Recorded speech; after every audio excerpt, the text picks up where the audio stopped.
Judi online, Saudara, judi online masih menjadi permasalahan serius dan target kepolisian untuk segera diberantas. Penangkapan pelaku judi online dilakukan di sejumlah daerah. Miris, hampir 100 orang dilaporkan menjalani rawat inap akibat kecanduan judi online. Diduga karena kecanduan judi online, seorang ayah di Tangerang, Banten, pemirsa, ini tega menjual anak kandungnya sendiri. Bayi tersebut dijual dengan harga 15 juta rupiah. Terjerat hutang untuk judi online, seorang pria di kota Semarang nekat mengakhiri hidup dengan cara gantung diri di dalam rumahnya. Assalamualaikum warahmatullahi wabarakatuh. Halo semuanya, perkenalkan saya Kapita Siska Kiswadero Mapea, mahasiswa program studi Pendidikan Ekonomi Universitas Sriwijaya dengan NIM 06031282429057. Nah, pada kesempatan kali ini kita akan membahas satu isu yang sedang menjadi kanker dalam sistem keuangan kita. Isu ini bukan hanya merusak tatanan sosial nih, tetapi juga mengancam stabilitas moneter Indonesia. Kira-kira apa ya yang akan kita bahas hari ini? Nah teman-teman, hari ini kita akan membahas ancaman ekonomi bayangan, judi online, dan pinjaman online ilegal.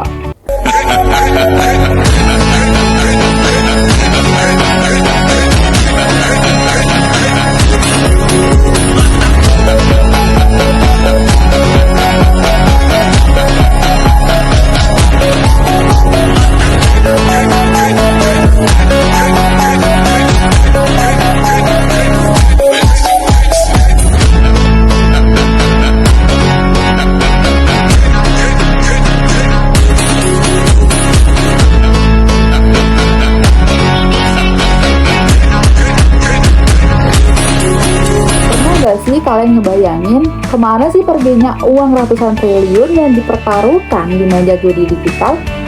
Dan kenapa Bank Indonesia serta otoritas jasa keuangan sangat khawatir dengan fenomena ini?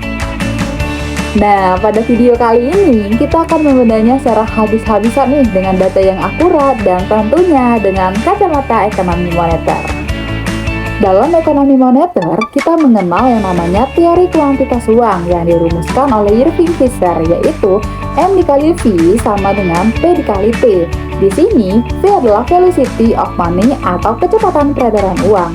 Artinya, semakin uang berputar secara produktif di masyarakat, baik itu membeli produk UMKM, investasi, atau bahkan konsumsi, maka semakin besar pula dampak positifnya terhadap produk domestik berutuh.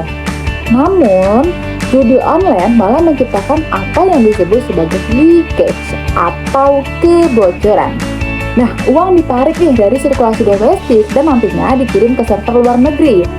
Nah, jika kita lihat secara moneter, perputaran uang di dalam negeri itu nantinya akan menjadi melambat karena dananya itu tersedot ke aktivitas non-produktif. Selain itu, fenomena ini nantinya akan mengganggu permintaan uang atau money demand. Nah teman-teman, jika biasanya masyarakat memegang uang hanya untuk motif transaksi berjaga-jaga seperti yang ada pada teori Keynes, tetapi bagi pelaku judi mereka itu memegang hanya untuk motif spekulasi yang nantinya akan merusak. Nah, yuk sekarang kita bicara tentang angka. Berdasarkan laporan analisis dari PPATK atau Pusat Pelaporan dan Analisis Transaksi Keuangan yang dirilis pada tahun 2025, akumulasi transaksi judi online di Indonesia mencapai angka yang sangat mengkhawatirkan, yaitu lebih dari 400 triliun, dan hal ini setara dengan hampir 15% dari total APBN kita atau Anggaran Pendapatan Belanja Negara. Bahkan data ini diperparah nih dengan keterkaitannya dengan pinjaman online ilegal.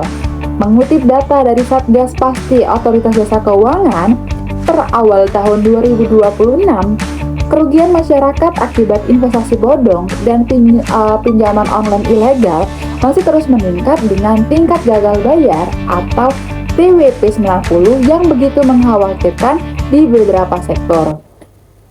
Pusat Pelaporan dan Analisis Transaksi Keuangan mencatat nilai transaksi judi online sepanjang tahun 2025 mencapai Rp286,84. Kepala Biro Humas PPATK Natsir Kongah menyebut, total perputaran uang itu terekam dalam 422,1 juta transaksi yang terjadi selama tahun 2025. Natsir menyebut jumlah pemain aktif judol di Indonesia sebanyak 12,3 juta masyarakat yang menaruh deposit judol melalui transfer bank, e-wallet hingga QRIS. Ia mengatakan PPATK juga menyoroti modus penyetoran dana judol melalui QRIS yang meningkat secara signifikan dibandingkan metode lainnya. PPATK juga terus memberikan laporan hasil analisis LHA transaksi keuangan yang mencurigakan menjadi rekening penyamaran judol kepada penyidik untuk segera diproses dan diblokir. Nah, uang yang dipinjam dari pinjaman online alih-alih digunakan untuk modal usaha, justru malah mereka gunakan untuk menutupi kekalahan judi online. Nah, hal inilah yang biasa disebut dengan lingkaran setan ekonomi. Kira-kira kenapa sih Bank Indonesia sebagai pemegang otoritas moneter harus turun tangan?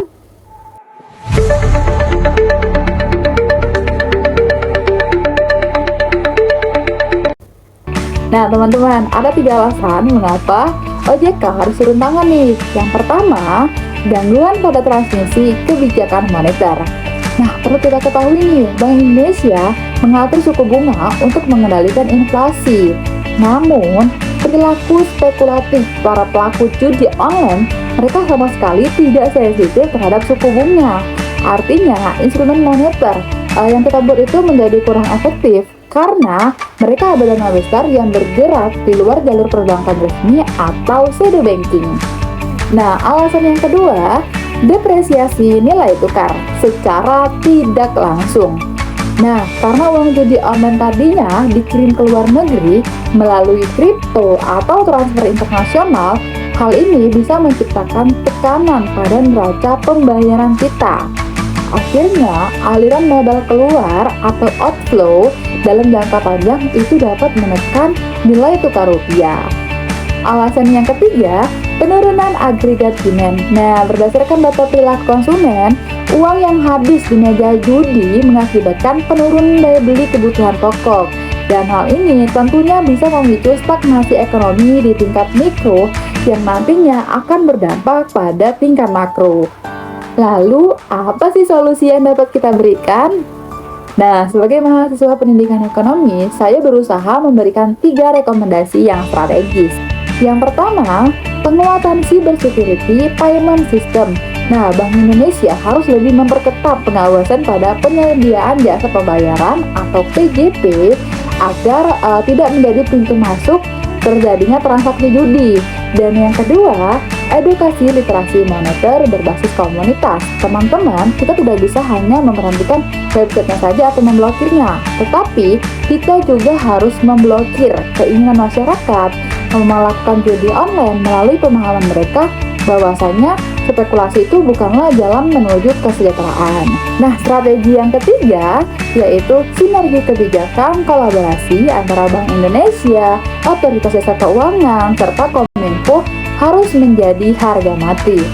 Sehingga berdasarkan hasil pembahasan kita hari ini dapat saya ambil kesimpulan bahwasanya ekonomi yang kuat adalah ekonomi yang uangnya beredar untuk membangun, bukan untuk menghancurkan.